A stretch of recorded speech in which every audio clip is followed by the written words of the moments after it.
Hello పిల్లలు, welcome to bed time stories with Mayu. ఈరోజు రాత్రి మనం ఒక ప్రత్యేకమైన కథ విందామా? ఈ కథ మీకు చిరునవ్వును తెస్తుంది మరియు మంచి పాఠాన్ని నేర్పుతుంది. చకచక మీ దుప్పటిని కప్పుకోండి. మీకెంతో ఇష్టమైన బొమ్మను దగ్గరగా తీసుకోండి. మనం ఈ మాయా ప్రపంచంలోకి వెళ్దాం. ఇవాళ మనం ఒక అందమైన కథ వినబోతున్నాము. ఈ కథ పేరు కుందేలు తాబేలు పరుగు పందెం. సిద్ధంగా ఉన్నారా? కథ మొదలెడదామా? అనగనగా ఒక అందమైన అడవి.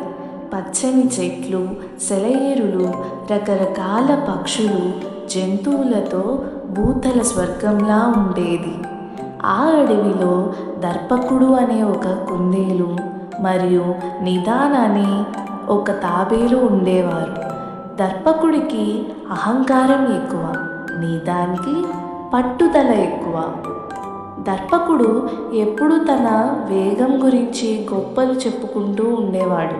ఒకరోజు నిదాన్ని చూసి దర్పకుడు ఇలా అన్నాడు: నన్ను మించిన వేగవంతమైన జంతువు ఈ అడవిలో లేదు. నన్ను పోటీలో ఓడించగల వారెవ్వరూ లేరు. అవునా? అలా అయితే మరి నీతో పోటీకి నేను సిద్ధం. ఎవరు గెలుస్తారో చూద్దాం. హహహా, నువ్వా? నాతో పోటీకి వస్తావా? నేను పోటీలో ఉంటే నీకు మొదటి అడుగు వేయడానికి కూడా అవకాశం ఉండదు. ఈ సంభాషణ అంతా చెట్టు మీద కూర్చున్న చతుర్ అనే ఒక కోతి విన్నది. చతుర్ చాలా తెలివైనది. చతుర్ ఎప్పుడు సరదా పనులు చేయాలనుకుంటుంది.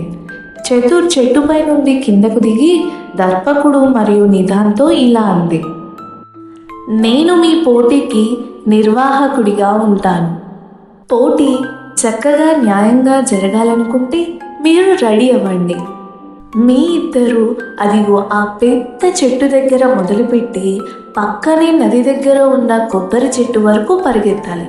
ఎవరైతే మీ ఇద్దరిలో మొదటిగా వెళ్ళి ఆ కొబ్బరి చెట్టుని తాకుతారో వారే విజేతలు. నిదాన్, దర్పకుడు ఇద్దరు పోటీకి సిద్ధమయ్యారు. అడవిలోని జంతువులన్నీ పోటీని చూడటానికి వచ్చాయి.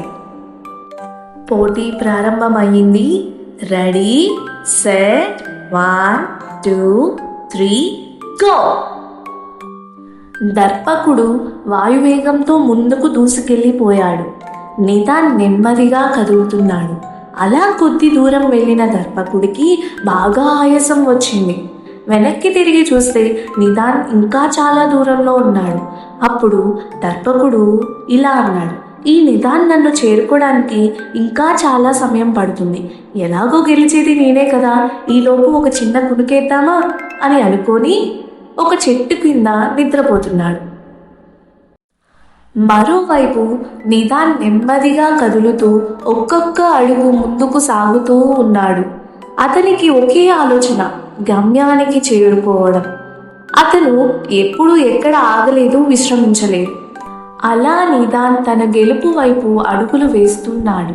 ఈలోపు దర్పకుడికి నిద్ర నుంచి కంగారుగా లేచి అటు ఇటు చూశాడు. అప్పటికి నిదాన్ గమ్యానికి చేరువలో ఉన్నాడు. ఎలా అయినా నిదాన్ని ఓడించాలని అతి వేగంగా పరిగెత్తాడు. కానీ ఈలోపే నిదాన్ గమ్యాన్ని చేరుకొని పోటీలో గెలిచాడు. ఇది చూసి దర్పకుడు బాధతో ఇలా అన్నాడు: మిత్రమా, నువ్వు నిజంగా ఇవాళ నాకు గొప్ప పాఠాన్ని నేర్పించావు. అతి విశ్వాసం కంటే పట్టుదల చాలా గొప్పదని.